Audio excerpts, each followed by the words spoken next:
It's never over. Jeff Buckley's Untold Story, a musical legacy revealed. Prepare to be moved by a deeply personal look into the life of a legendary musician. When the documentary It's Never Over Jeff Buckley hits Bay Area theaters on August 8th, it promises to deliver not only a poignant cinematic journey through the life of the iconic singer-songwriter, but also a special guest appearance that adds an extra layer of intimacy. Mary Guibert, Jeff Buckley's mother and a pivotal figure in the film, will join the audience at the Roxy Theater in San Francisco for a Q&A session following the opening night screening. Directed by Oscar-nominated filmmaker Amy Berg, this documentary has already garnered praise for its nuanced portrayal of Buckley's short but impactful career. Known for his 1994 debut album, Grace, which features haunting renditions of songs like Leonard Cohen's Hallelujah and Nina Simone's Lilac Wine, Buckley's unique vocal style left an indelible mark on the music industry.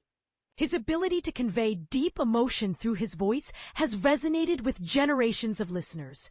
The challenge any biographical project faces is how to distill a vibrant life into a concise narrative, Guibert shared with the Chronicle.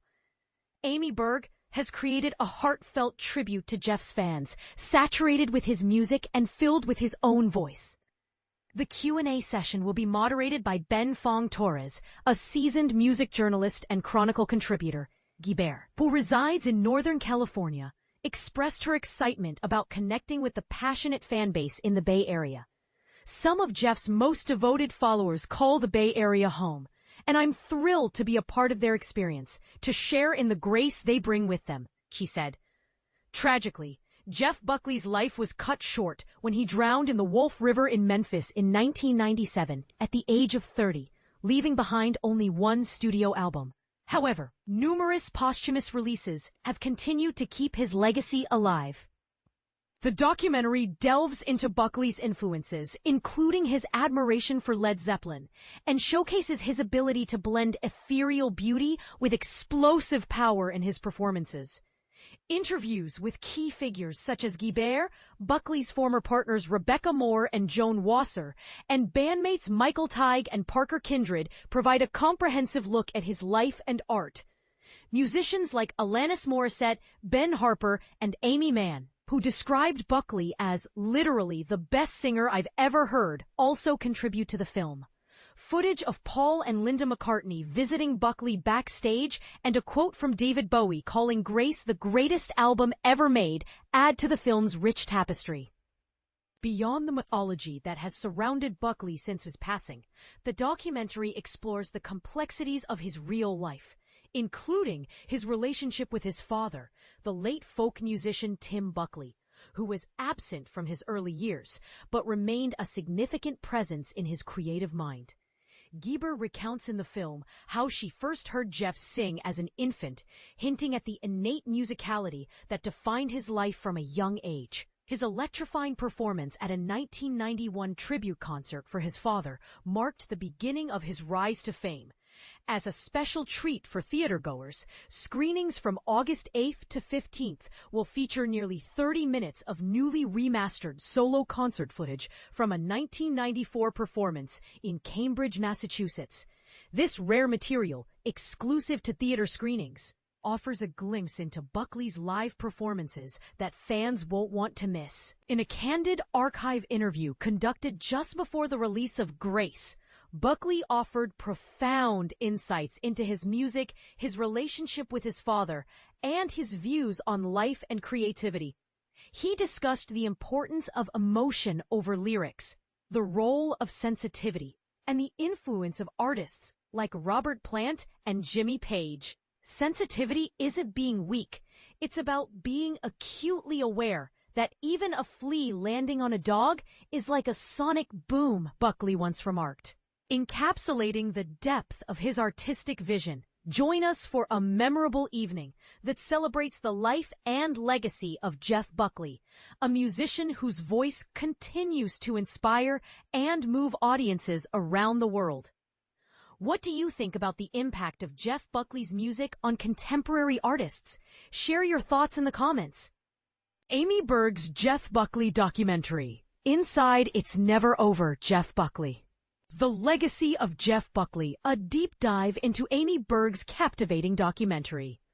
Park City, Utah, January 24th. Amy Berg, Mary Guibert, and Ben Harper gathered for the premiere of It's Never Over, Jeff Buckley during the 2025 Sundance Film Festival at Ray Theater on January 24th, 2025, in Park City, Utah. Photo by Nielsen Barnard, Getty Images.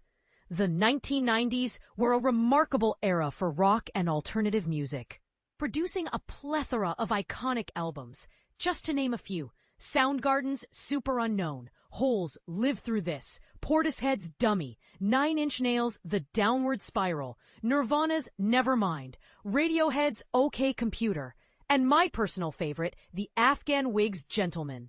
However, as we reflect on the music of that decade, one could argue that Jeff Buckley's Grace has emerged as the most enduring album from that vibrant period in rock history. This masterpiece has rightfully earned its place among the greatest albums of all time. As Buckley's legacy continues to expand, reminiscent of legends like Jim Morrison, Jimi Hendrix, Janis Joplin, Nick Drake, and Amy Winehouse, he has transformed into a near-mythical figure in the music world, even 28 years after his untimely drowning. Consider the impact of creating just one album that garners admiration from music icons such as Chris Cornell, Alanis Morissette, Robert Plant, and Jimmy Page. It's a testament to the near perfection of Grace, which was tragically followed by Buckley's early departure from the scene. Like many others, Oscar-nominated filmmaker Amy Berg has been profoundly moved by the emotional depth of Grace. After years of contemplation, she has finally channeled her admiration and intrigue into a compelling documentary titled It's Never Over, Jeff Buckley, which is a must-see for fans and newcomers alike. I had the pleasure of discussing this remarkable film with Berg, who offers a fascinating glimpse into the life of a true musical genius and enigma. Steve Bolton, congratulations on the film. Reflecting on the process, do you think it was the album itself or the story behind it that drew you in? Amy Berg, I believe it was the combination of his death and the impact it had posthumously. Jeff remained my favorite artist for such a long time. I just couldn't shake him from my mind. His passing affected me deeply. His voice had an angelic quality that resonated with me on a profound level. The music feels timeless, and it's challenging to articulate why. I wanted to create a film that explored the enigma surrounding this album and the man behind it, as it encapsulated so many themes in his life. Bolton, did the process of making the film help clarify the mystery of why this album resonates with you so much? Berg says, I think it did, in a way. While it may not have completely unraveled the mystery, it achieved my goal of translating the experience of Grace into a visual format that lasts an hour and 46 minutes. I feel that's where my satisfaction lies. Bolton, part of what makes Grace so special is its inherent mystery. There's no one else in history who could have created this record. Berg, exactly. But I think the added intimacy of his personal story makes it more relatable for me. Bolton, the film is truly wonderful, and I learned so much about Jeff, even as someone who has been a fan and has written extensively about him for years. It's an incredible narrative. Berg, I felt similarly when I first watched Montage of Heck in a theater. It felt like I was immersed in Nirvana's music and their world in a way I had missed. That was my aim with this film. Bolton, it certainly made me reconsider him in many positive ways. I've always seen parallels between him and Nick Drake, who is one of my all-time favorites. I've interviewed Joe Boyd, Nick's producer, several times, and something he said has always resonated with me. He believed part of the reason Nick passed away was due to a broken heart from the lack of appreciation for his music. It's intriguing to think that perhaps Jeff and Nick were opposites. Maybe it was the overwhelming love for Jeff's music that tormented him. Fame can be an incredibly dangerous drug. Berg? Absolutely. That's a brilliant way to articulate it. I think that internal struggle played a significant role in his psyche. Bolton, what were some of the most surprising revelations you discovered about him? Berg, I learned a great deal about him personally. What surprised me the most was how critical he was of himself regarding the unresolved issues in his life. This makes sense when you consider his complicated relationship with his father, the remorse he felt over his breakup with Rebecca, and the conflicts he had with his mother.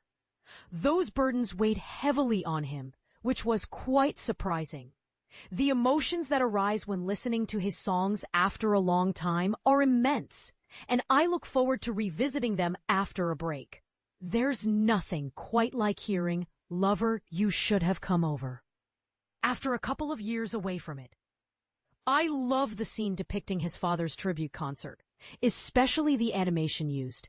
I know several people who worked with him at Columbia, and they all had wonderful things to say about him. That moment when he was asked about his dad's music, and he responded with "next question," is so revealing. I also want to highlight that when you mentioned surprising aspects of him, I spent considerable time weaving in the impulsiveness of his personality and behavior into the film. I didn't fully grasp how that impulsiveness played a role in his life until I examined it in context. It helped me make sense of his tragic death. He was so spontaneous that he likely didn't consider the dangers of jumping into the Wolf River, despite how inviting the water appeared. That's such a complex issue. Do you feel like you have a clearer understanding of what transpired?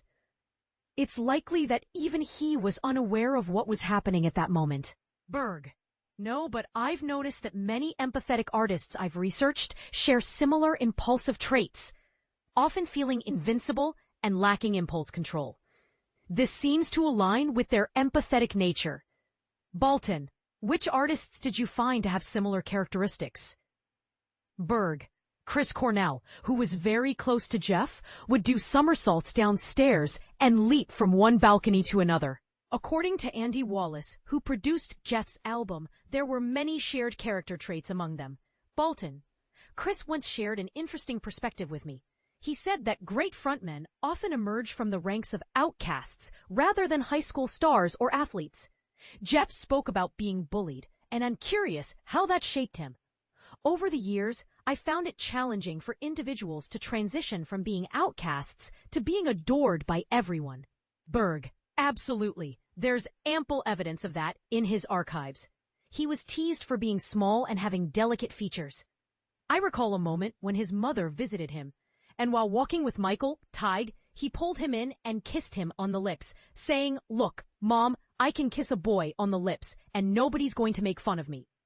He was ahead of his time in discussing fluidity and feminism without explicitly stating it. I loved that aspect of him. When I began making this film, the Women's March was taking place, and I noticed many parallels between Jeff's language and what the leaders were advocating.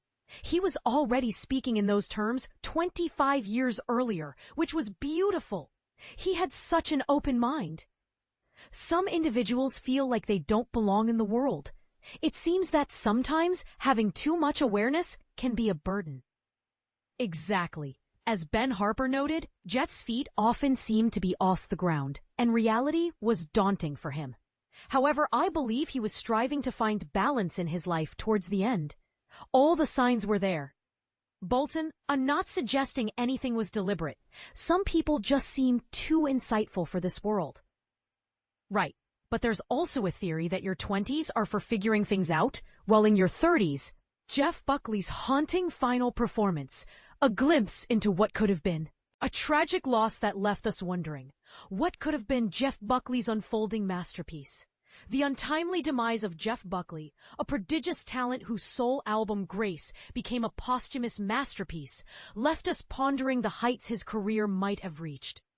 The Hallelujah Maestro, whose life was cut short at the tender age of 30 in a drowning accident in New York's Wolf River, left behind a void that still resonates within the alternative rock community. In the wake of such a sudden and tragic loss, fans often seek solace in revisiting their idol's final moments on stage.